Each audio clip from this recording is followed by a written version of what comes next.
One piece chapter number 1155 के spoilers आ चुके हैं। और अगर चैप्टर हो तो ऐसे हो भाई, क्या मजा आ गया स्पॉयलर्स पढ़ के ही मेरे को, क्योंकि इस वाले चैप्टर के अंदर जो व्हाइट बियर्ड और रोजर्स की फाइट हुई थी पुराने टाइम पे, वैसी एक फाइट सोचो कितनी लेजेंडरी फाइट थी वो। उसमें हाकी का क्लैश हम सब ने देखा था, और वैसी फाइट होने वाली है रॉक्स की हराल्ड के साथ। तो तुम समझ लो भाई, चैप्टर के फ्लैशबैक के अंदर ही हम कितना तगड़ा पार्ट देखने वाले हैं। साथ के साथ इसमें तो मैंने अभी तुम्हें कुछ बताया ही नहीं है, क्योंकि चैप्टर के अंदर बहुत ही ज्यादा क्रेजी रिवील्स हैं। और रॉक्स ईमू के कितना करीब पहुंच गया था और वो कहां तक चला गया था, लाइक जो ब्लैक बियर्ड का ड्रीम है उस चीज के ऊपर तुम एक तरीके से लगा लो रॉक्स ने बस वो पूरा ही होने वाला था। बट बहुत तगड़ा चैप्टर है, मैं तुम्हें A to Z इस वाले चैप्टर के स्पॉयलर्स को समझाऊंगा। बट उससे पहले अगर तुम लोग ने चैनल को सब्सक्राइब नहीं किया तो कर लो, वरना ईमू गंजी चुड़ैल आ जाएगी तुम्हारे पास। सो चैप्टर नंबर 1155 का नाम होने वाला है रॉक्स पायरेट या रॉक पायरेट। और चैप्टर का नाम ये इसीलिए है क्योंकि रॉक पायरेट के अंदर कितने बंदे थे, थोड़ा बहुत क्रू के बारे में हमारे को रिवील किया जाएगा, जो कि तुम समझ ही सकते हो यार कितना लेजेंडरी है। इसीलिए इस चैप्टर का नाम है द रॉक्स पायरेट। इस बार हम देखने वाले हैं एक डबल स्प्रेड पेज, जिसके ऊपर हम देखने वाले हैं कि भाई हमारे स्ट्रॉ हेड्स जो क्रू है वो सीढ़ी के ऊपर चढ़ रहे हैं, किसी छत के ऊपर कोई सीढ़ी रखी है उसके ऊपर चढ़ रहे हैं, और हमारे को यही दिखाया जाएगा कि ये लोग सिटी में कहीं पे हैं। तो हाँ, एक डबल स्प्रेड पेज भी हमारे को देखने को मिलेगा। जिसके बाद अब हम चैप्टर की तरफ चलते हैं, जहाँ पे चैप्टर की स्टार्टिंग वहीं पे होती है जहाँ पे पिछला वाला एंड हुआ था, यानी कि रॉक्स पायरेट के साथ लोकी था वहां पे। और रॉक्स पायरेट वगैरह सब के सब यही बोल रहे थे कि भाई दो क्वेश्चन बता दे, या तो ये बता दे ये एल्बाफ है और दूसरा हराल्ड है कि नहीं है। और हमारे को ये पता लग जाएगा कि रॉक्स हराल्ड के बारे में पूछ क्यों रहा था। अब हमारे को एक बहुत ही इंटरेस्टिंग चीज पता लगती है, जहाँ पे शैंक्स और मीहॉक के जो भी फैंस हैं, लाइक हम सभी हो गए, तो भाई हमें पता लगने वाली है एक बहुत तगड़ी चीज की रॉक्स डी एक्जीबैक एक बहुत ही नेक्स्ट लेवल का स्वॉर्ड्समैन है। हमारे को ये चीज बता दी गई है कि वो स्वॉर्ड्समैन है, बट वो बहुत ही यूनिक टाइप का स्वॉर्ड्समैन है, ये चीज भी बताई गई है। जहाँ पे रॉक्स ने जो रेवरी हुई थी, जो कि वर्ल्ड गवर्नमेंट कराती है, यानी कि वहां पे ईमू नॉर्मली बात है मैरी जुआ के अंदर होती है तो होगा, वहां पे रॉक्स ने सिंगल हैंडेडली, मतलब वहां पे रॉक्स अकेला गया, 5 वहां के राजाओं को किडनैप कर लिया और किसी को कुछ पता नहीं लगा कि हुआ क्या। लाइक भाई वर्ल्ड गवर्नमेंट की टेरिटरी में जाके उनके सामने जो उनके राजा दोस्त आए हुए हैं उनको ही उठा लिया। तो तुम समझ सकते हो रॉक्स किस लेवल का बंदा है। अब रॉक्स ईमू से मिला था उसी टाइम पे जो 8 साल पहले जो रेवरी हुई थी वहां पे, जहां पे हराल्ड भी था, वहीं पे रॉक्स ईमू से भी मिला था और वहीं पे हराल्ड से भी मिला था। और चलो ये सब बातें तो नॉर्मल हो गई कि मिला था भाई, बट सबसे इंटरेस्टिंग बात यह है कि रॉक्स ईमू का जो रूम है द रूम ऑफ फ्लावर, उसके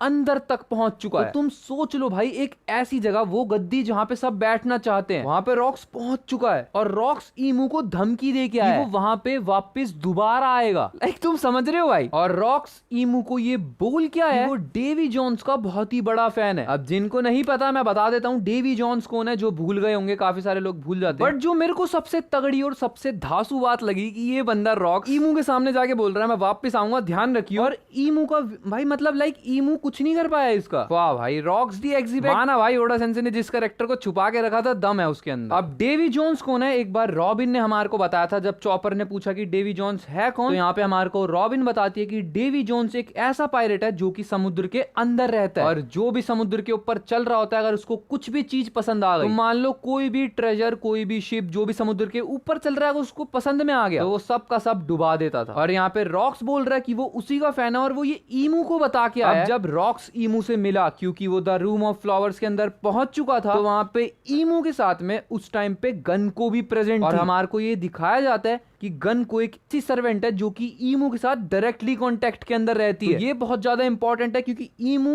अपने साथ सबको नहीं रखता या रखती। यहाँ पे हमारे को गन को का बता दिया गया कि वो एक स्पेशल सर्वेंट है ईमू की। अब यहाँ पे हमारे को बताया जाता है कि उस रेवरी के अंदर रॉक्स की और हराल्ड की बहुत ही तगड़ी बैटल हुई थी। तुम ये लगा लो, अब हमारे को ये बताया जा रहा है कि रॉक्स एक ऐसा पायरेट है जो कि ईमू को बोल के आ गया मैं यहाँ पे वापस आऊंगा, और वो बंदा हराल्ड से फाइट कर रहा है। तो रॉक्स के साथ साथ तुम सोच सकते हो कि हराल्ड भी कितना लेजेंडरी कैरेक्टर था। यहाँ पे हमारे को बताया जाता है कि उन दोनों की बैटल बिल्कुल वैसी थी जैसी रॉजर और व्हाइट बियर्ड की हुई थी। तो वो बैटल तो सबको पता ही है, बहुत तगड़ी थी, और बिल्कुल वैसी बैटल हुई है इनकी। स्वॉर्ड्समैनशिप दिखाई गई है हमारे को, तो देखने में मजा तो जरूर आएगा। अब यहाँ पे हमारे को ये भी बताया जाता है कि एक्जीबैक ने एक बारी जस्टिस गेट तक को डिस्ट्रॉय कर दिया था। साथ के साथ उसी टाइम पे उसने एक शिप को चुराया जिसके अंदर पैसे भरे पड़े थे। शिप को चुराया नॉर्मल बात है, पायरेट था, बट चुराया किससे? सेलेस्टियल ड्रैगन से। तुम सोच सकते हो भाई ये रॉक्स जो है ये बहुत ही एक नेक्स्ट लेवल का कैरेक्टर चैप्टर है जो हमारे को ओडा सेंसे ढंग से बता रहे हैं इस वाले चैप्टर के अंदर। अब मैं बस ये सोच रहा हूँ कि ड्रैगन के साथ क्या क्या रिवील होने वाले हैं। भाई यूपीएससी एस्पिरेंट है वो मैं मान सकता हूँ, बट जो उसके रिवील्स होंगे उनको देखने में जो मजा आया। यहाँ पे हमारे को बताया जाता है कि रॉक डेवी बैक फाइट्स में भी पार्टिसिपेट करता था, मतलब वो वाली फाइट। बस तुम छोटा सा समझ लो कि भाई दूसरे जो क्रू हैं उनके साथ कंपटीशन करके लड़ना उनसे, और दूसरे क्रू के जो मेंबर्स हैं उनको अपने क्रू में अगर लाना हो तो डेवी बैक फाइट में पार्टिसिपेट करना पड़ता था। बस अपने क्रू को बड़ा करने के लिए फाइट्स होती थी जिसके अंदर रॉक भी पार्टिसिपेट करता था, और रॉक्स ने अपना क्रू बहुत ही ज्यादा बड़ा कर लिया था। अब यहाँ पे रॉक्स ने जब अपना क्रू बनाया तो हमारे को बताया जाता है कि उसके साथ 6 मेंबर्स थे जो कि एल्बाफ के अंदर थे। एक बंदे का नाम था वांग जी और दूसरे वाले को एक गैंगस्टर बताया जा रहा है जिसका नाम था मार्लोन। और इस वाले चैप्टर के अंदर हम लोग उन 6 कैरेक्टर्स को देखने भी वाले हैं जो कि रॉक पायरेट्स के अंदर थे। और कुछ साल बाद जब रॉक्स एल्बाफ के अंदर से निकला तो जो पायरेट आइलैंड है उसके ऊपर उसने अपना कंट्रोल बना लिया। तो चैप्टर के अंदर तुम इंफॉर्मेशन देख ही रहे हो कितनी सारी भरी पड़ी है। जिसके बाद ये वाला चैप्टर यहीं पे एंड हो चुका है और अगले हफ्ते ब्रेक है। इसके बाद जो अगला चैप्टर आएगा यानी कि 1156